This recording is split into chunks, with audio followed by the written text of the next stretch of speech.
अतुलित बलधामं हैमशिला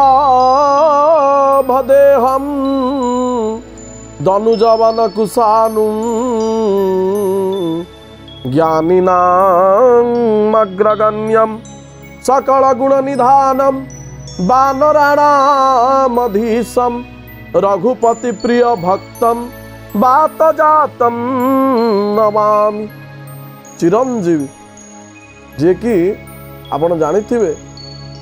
रामायण कथा वस्तुर गोटे छोट कथा प्रसंग जेतेबेले प्रभु पितृसत्य पालन पूर्वक वनगमन करुछंती सेतेबेले माता कौशल्या कहउछंती सांगरे जदि माँ सीता कथा पड़ी जदि सांगरे सीता नेउछु तेबे ये होउछंती मर्कट मानक बा मांकड़ मानक भय करम कारण माँ सीता जे कि मांकड़र फटोटी को देखिले मध्य तांको भितरे भय सृष्टि हुए किंतु विधिर विधान बड़ विचित्र ये सबू आज्ञा प्रभुंकर गोटे गोटे लीला जे जेतेबेले रावण माँ सीता को चोरी कर नौ कौन सतरे रावणर एत शक्ति जे कि माँ सीता को चोरी कर नहीं जीव नाई आज्ञा तत्वभित्तिक कथा जदि आम देखा माँ सीता जे भगवती परम्बा राजेश्वरी से होचंती अग्निसंभूता बा जे भूमिरु सृष्टि होइतिले से अग्निसंभूता माँ सीता को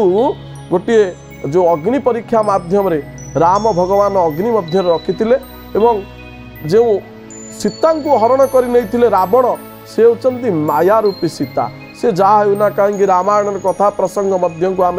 प्रवेश कले आम पाखरे समय कम एवं आपण निमित्त प्रार्थना लाइफ रो जो स्वतंत्र कार्यक्रम मंत्र चिकित्सा रे आम आज ये कथा प्रसंग आलोचना करिवार अभिप्राय है कि जे हनुमंत जीव जहाँ कि कह जाए कलौ काली विनायक च हनुमान ये कलिहत मानव बा कली जुगरे जदि कई साक्षात जीवंत देवता से होचंती प्रभु गुरुदेव हनुमंत महाराज जे कि साक्षात विद्यमान अत्र तत्र सर्वत्र जत्र जत्र रघुनाथ कीर्तनम तत्र तत्र कृतमस्तकांजलिं बाष्पवारि परिपूर्ण लोचनम मारुतिम नमतम राक्षसांतकम से मारुति से भगवान हनुमंत महाराज जे कि जुगे जुगे अजर आउ अमर जेतेबेले सीता माता को खोजी खोजी आपणकर अशोक वनरे हनुमंत महाराज पहुँची जाइछंती एवं माँ सीता को तांकर परिचय प्रदान करिसेंती। प्रथमतः जेतेबेले सीता माता आपणकर हनुमंत महाराज को देखिचंती भय प्रकट करिसेंती मनरे मध्य तांकर आपणकर जहाँ कहवा चिंता पशिची हनुमंत प्रति तांकर संदेह सृष्टि होइची जे काले रावण द्वारा प्रेरित कौन दूत यहीपरि भाव में आसीचंती किंतु परवर्ती समय रे जेतेबेले आपण जेमती आम जीवन में प्रत्येक कार्य गोटे कोडिंग थाए गोटे कोड वार्ड थाए सेमती रामायण रे गोटे बड़ विचित्र व्यवस्था शिक्षणीय कथा आज्ञा प्रत्येक पद ए रामायण प्रत्येक पद बा आम जदि कहवा ये सनातन संस्कृतिर प्रत्येक रचना समस्त रचना हेउची कल्याणकारी समस्त रचना हेउची आम मानकर सुपथ दर्शक तेणु ये करुणा निधान बोली गोटे शब्द रही जहाँ कि माँ सीता प्रभु रामचंद्र को अति प्रिय डाकती करुणा निधान एवं जेतेबेले यही परिचय प्रदान करछंती हनुमंत महाराज माँ भगवती परम्बा जगदीश्वरी लक्ष्मी स्वरूपिणी सीता माता सेतिकी बेले हनुमंत महाराज को आशीर्वाद करिछंती अजर अमर भववश्च अमर पालटी जा बोली आशीर्वाद करिछंती। तेणु मातृकृपा दैवी कला भवे जस्य त्रैलोकेषु पराजित जीवेत वर्ष शतम साग्र अपमृत्यु विवर्जित केते सुंदर कथा जदि मार कृपा रहुची तेणु सर्वदा यही प्रसंग माध्यम यही कथावस्तु माध्यम आपण मानक मध्य अनुरोध करी सदा सर्वदा पितृमातृ सेवा करवा हुंतु माता पिता श्रेष्ठ जने श्रद्धा भक्ति जही रख इष्ट अनुराग आसिले आसीव संवर्धना जो इष्ट कृपा आसीजिव सेतेबेले समस्त देवता मानकर कृपा आसीजिव जहाँ मध्य अन्नपूर्णा अष्टकम रे वर्णित अछि माता च पार्वती देवी पिता देव महेश्वर बांधवा शिव भक्ताश्च स्वदेश भुवनत्रयम् अर्थात आम समस्ते निजर जन्मित माता होउचंती साक्षात माँ भगवती पार्वती एवं जन्मित पिता होउचंती स्वयं भगवान महादेव शंकर स्वरूप। तेणु आम समस्ते जेहेतु मातृगर्भरु जन्मित आम समस्ते भातृत्व भाव एवं ये समस्त त्रिभुवन स्वर्ग मर्त्य पाताल ये समस्त स्थान रे समस्तंकर अधिकार रही। एवं कथा प्रसंग को आसीबा आजिर आलोच्य विषय जे हनुमंत महाराज जे कि कलिर प्रत्यक्ष देवता चतुर्जुगरे विद्यमान से हनुमंत महाराजंकर कौन कौन अमोघ मंत्र रही क्यों क्यों अमोघ मंत्र को किपरि भाव में प्रयोग करने द्वारा क्यों क्यों समस्या आम जीवन मुक्त पाई परिवा एवं जीवन में केवल आनंद ही आनंद प्राप्त करि परिवा से विषय आसंतु आलोचना करवा। प्रथम रही प्रत्येक व्यक्तिर जीवन में शत्रु रही आज्ञा हाँ आउ गोटे अध्याय पूर्वर आम आलोचना करते जे शत्रु मान को किपरि प्रतिहत करेंगे किंतु से अध्याय भली आज आपण मानक अनुरोध करी जदि बिना कारण रे आपण कौन व्यक्ति को निजर शत्रु बोली भावुचंती एवं तांको उपरे बिना कारण रे दुर्बल उपरे सबल अत्याचार पर आपण ये मंत्र को प्रयोग करछंती तेबे मने रखंतु ए मंत्र आपण को क्षति पहुंचाई पारे। तेणु मोर प्रिय दर्शक बंधु जदि प्रकृत रे आपण को कई शत्रुता अवलंबन करुचंती बा बिना कारण रे आपण को उपरे से प्रयोग मान हैरान करुचंती तेबे प्रयोग आपण करबा आवश्यक। प्रयोगटी किभली करिवे कोनोसी गोटे शुक्ल पक्ष मंगलवार दिन प्रात काल रे हनुमंत महाराज मंदिर को जीवाकू हेबो एवं सेठारे आपण कौन करिवे ना हनुमंत महाराज को आम जानिथिबा पान जहाँ को कहा जाए भगवान अति प्रिय से पानर पत्र रे प्रस्तुत होइतिबा गोटे माळ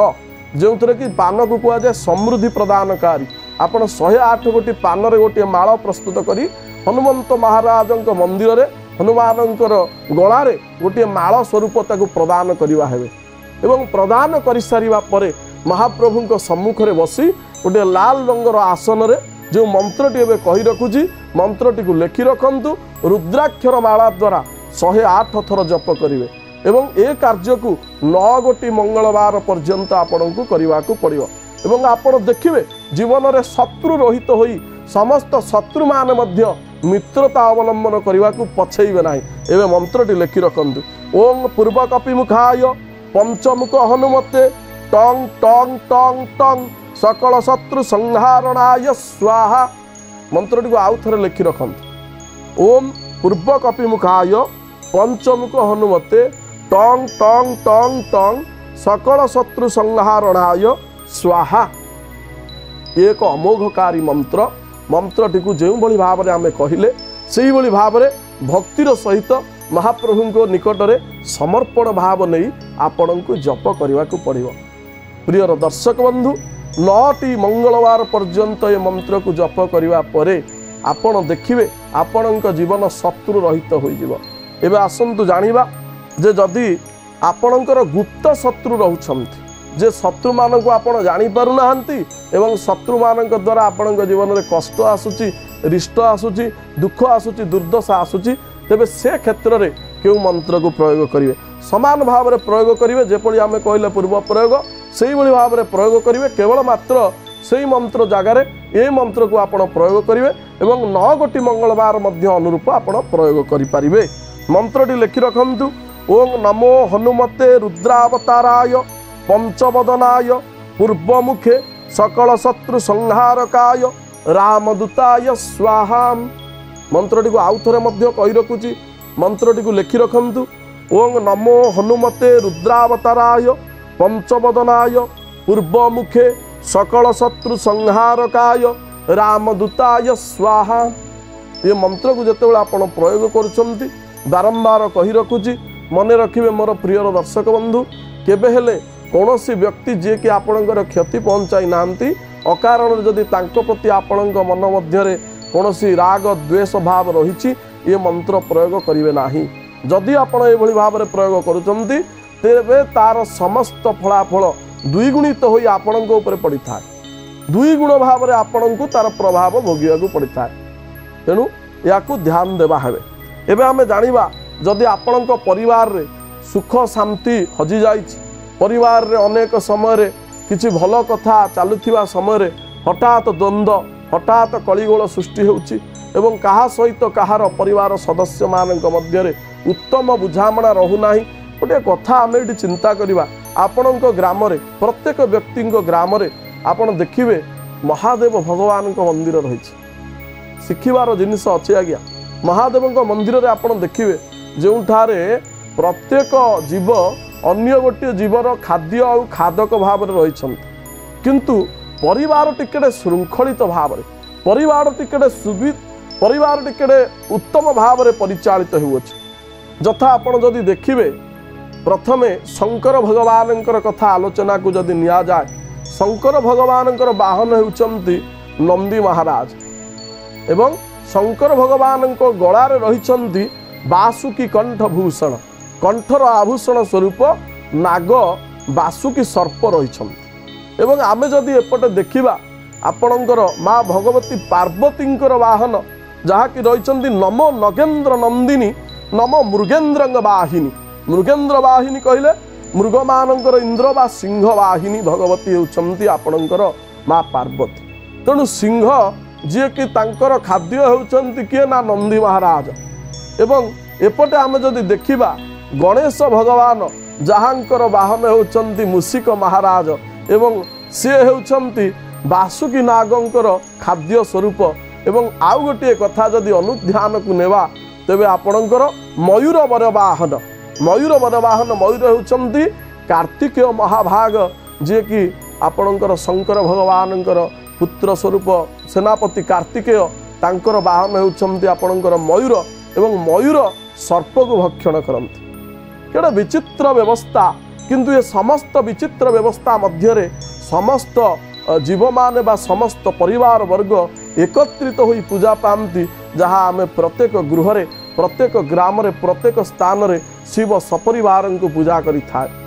ध्याये नित्यं महेशं रजतगिरि निभम चारु चंद्रम वतंसम रत्न कलप जोड़ांगम परशु मृगवरा भीति हस्तम प्रसन्नम पदमासीनं समन्तास्तुतम अमर गणै व्याघ्रकृतिं वसानम विश्वाद्यम विश्ववंद्यम निखिल भयहरम प्रभु पंचवक्त्रं त्रिनेत्रम। ये होची परिवारर आनंद भावर कथा जे परस्पर खाद्य खादक होइथिले मध्य जेहेतु गोटे परिवार भितर रहउछंती बा ये 5 गोटी आंगुठी को देखंतु पूर्ण हस्तटी जतबेले गोटे मुठारे परिणत होउची किंतु 5टी आंगुठीर समानता नाही असामनता मध्यरे समानतार प्रतीक स्वरूप आमर परिवारटी मध्य सेहीपरि। तेबे आमे आलोचना करिवा जे परिवार जदि विभिन्न समस्या आसुची तेबे हनुमंत महाराजंकर केउ मंत्र को प्रयोग करि परिवा जे परिवार रे जदि नानाविध समस्या आसुची बा परिवार सदस्य माने परस्पर प्रति स्नेह भाव श्रद्धा भाव भक्ति भाव न रखी जदि परस्पर प्रति अमानुषिक भाव रे समय अतिवाहित करुछंती तेबे कौन करिवा प्रयोगटी आज्ञा अति सूक्ष्म अति सरल उपाय प्रयोगटी आपन को एही बळी भाव रे करिवार अछि। कोनोसी गोटे शनिवार दिन प्रातः काल रे गृह को भल भाव रे आपन को घर को धोई पोछि नेबे धोइबे पोछिबे केउथिरे सेटा मध्य गोटे इंपोर्टेंट कथा मने रखंतु जदि आपन को निकट रे कोनोसी स्थान रे किछि कळा गाई रहिछंती तांकर जो जदि आपनकर माटी रे प्रस्तुत घर तेबे कळा गाईंकर गोबर नै परिवे जदि आपनकर पक्का घर तेबे कळा गाईंकर गोमूत्र एवं सेथिरे किछि गंगा जल किछि कर्पूर किछि फिटिकिर गुंड एवं आमर जहाँ रही समुद्र जो लुण बा जहाँ को आम गोड़ा लुण कही थाए ये समस्त द्रव्य को एकीकृत करी से द्रव्य गोटे माटीर पात्र आपण रखंतु एवं रखिवा स्थान रे आपण प्रथमे बसी 7 गोटी दुब द्वारा से जो जलटी प्रस्तुत होइछि ताकू अभिमंत्रित करंतु राम राम राम राम राम राम मंत्र द्वारा अभिमंत्रित करंतु 108 थर राम नाम रे से जल को अभिमंत्रित कर सारिबा परे संपूर्ण गृह रे सिंचन करंतु ध्यान पूर्वक करिवे भक्ति भाव सहित करिवे एवं मन रखंतु गृहर समस्त व्यक्ति जदि स्नान शौच समापन कर सारिबा परे गृहर मुख्य जे रहिछन्ति मुरबी ये कार्य करंतु एवं तांको सहित अन्य माने सहयोग करंतु भक्तिर सहित भावर सहित ये कार्य करिवा हुंतु। अनेक समय रे अनेक गृह होता है 2 जन 4 जन मुरबी पणिया लोक ये कार्य करुथिया बेले किछि लोक सहयोग करंति नै किछि व्यक्तिव्यस्त होबार आवश्यक नाही जतिकि व्यक्ति सहयोग करछन्ति सेतिकि व्यक्तिंकर सहयोग नै मध्य आपण कार्य आरंभ करि परिबे। ये कार्यटी आपण को 3 थर करिवार अछि जाकि 3टी शनिवार पर्यंत करिवार अछि। प्रथम शनिवार दिन आपण एही परि भाव रे अभिमंत्रित करि सारिबा परे से जो जल जाकि आपणकर रही जेतिकी मात्रा रे गंगा जल धरि नियंतु आपण 1 लिटर गंगा जल सेतिरे 1 लिटर आपणकर गोमूत्र ता सहित आपण 25 ग्राम गोड़ा लुण एवं 25 ग्राम फिटिगिरी एवं श्री कर्पूर 25 ग्राम ये समस्त द्रव्य को एकीकृत करी 7 गोटी दुब माध्यम राम राम राम राम 108 थर जप करी अभिमंत्रित करि नियंतु जलटी को एवं अभिमंत्रित कर सारिबा परे समस्त गृहर भितर भाग एवं गृहर बाहर भाग सबुआड़े या सिंचन करंतु। सिंचन करिबा परे शुद्ध जल द्वारा बा भल भाव घर को पोछि नियंतु। पोछि सारिबा परे आपण गृहरे जो रही ठाकुर घर ईशान्य कोण निश्चित भाव में ठाकुर घर होइतिबा आवश्यक। जदि गृहर ईशान्य कोण ठाकुर घर करना अन्य केउ स्थान में करछन्ति तेबे ता प्रति मध्य वास्तुगत हिसाब से ध्यान देवा आवश्यक। ध्यान मध्य देबे या आमे आपनको अनुरोध करूचु एवं तत्सहित आपणक गृहर ईशान्य कोण जो स्थान रे सेही स्थान रे आपण गोटे नारिकेल नियंतु जहाँकि अछड़ा नारिकेल होइतिबा दरकार छड़िया होई नथिबो। सेही नारिकेल रे आपण गोटे लाल रंगर जो आमर रोची लाल रंगर कपड़ा बा लाल करिया जो थे होना कहीं आपड़ गोटे गुआ गोटे कॉइन एवं गोटे कौड़ी आपको आपण बांधी से नारिकेल रे बांधी रखंतु एवं सपरिवार से स्थान रे दंडायमान हो ठिया होई गृहर जी मुरबी से हाथ में धरंतु। हनुमान जी को उद्देश्य रे प्रणाम पूर्वक सीताराम सीताराम सीताराम समस्ते उच्चारण करंतु। कौनसी भावना मन न रखी भक्तिर सहित जय जय सीताराम जय जय सीताराम जय जय सीताराम 5 थर उच्चारण करी नड़ियाटी को मुंडर लगांतु एवं महाप्रभु को आवाहन करंतु। गृह मध्य को महाप्रभु को आवाहन करंतु। हे हनुमंत महाराज हे भक्त श्रेष्ठ हे राम भक्त कहीं हनुमंत महाराज गोटे प्रसंग आज्ञा रही जहाँकि आपणकर सुंदराकांडर प्राक भाव में आपणकर किष्किंधा कांडर शेष पर्यायर आपण ये कथाटी को पढ़ी पारिबे शुणी मध्य पारिबे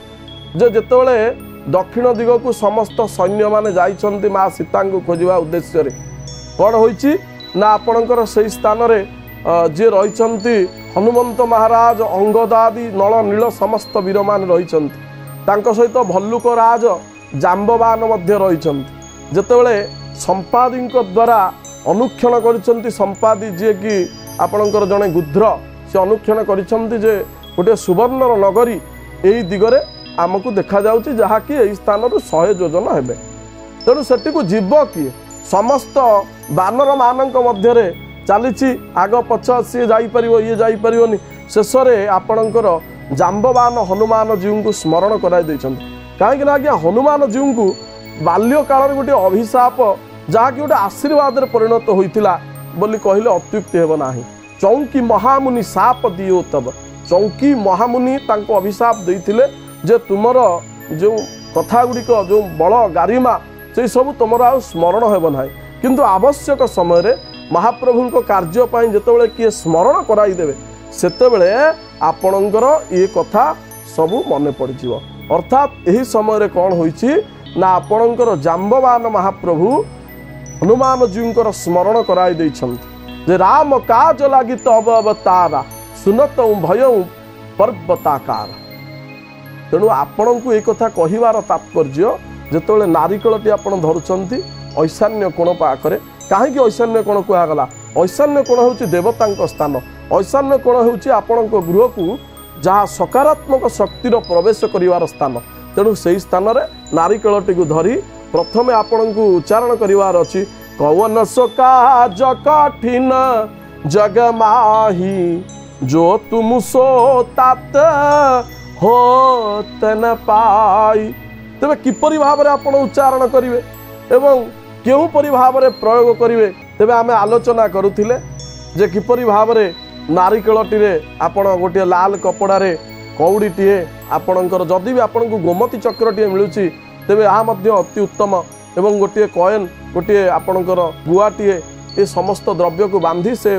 गोटा नड़िया रे बांधी देबे एवं घरर मुरबी हाथ रे धरि नेबे नड़ियाटी को एवं समस्त परिवार वर्ग से स्थान रे जोड़ हस्त रे रही हनुमंत महाराज को आपण जणाइबे हे प्रभु हे दुख भंजन मारुति नंदन आम गृह को रक्षा कर आम मध्य एकता आनी दियो एवं आम परिवार को रक्षा कर।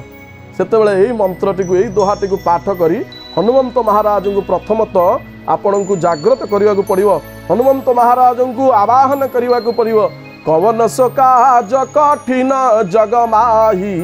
जो तुम सो तात हो तन पाई। राम काज लगी तब अवतारा, सुनतऊ भय पर्वताकारा। पवन तनय बल पवन समाना, बुद्धि विवेक विज्ञान निधाना। ये तीन गोटी दोहा को आपण मन रखंतु। ये तीन गोटी दोहा को उक्त समय पाठ करिवे।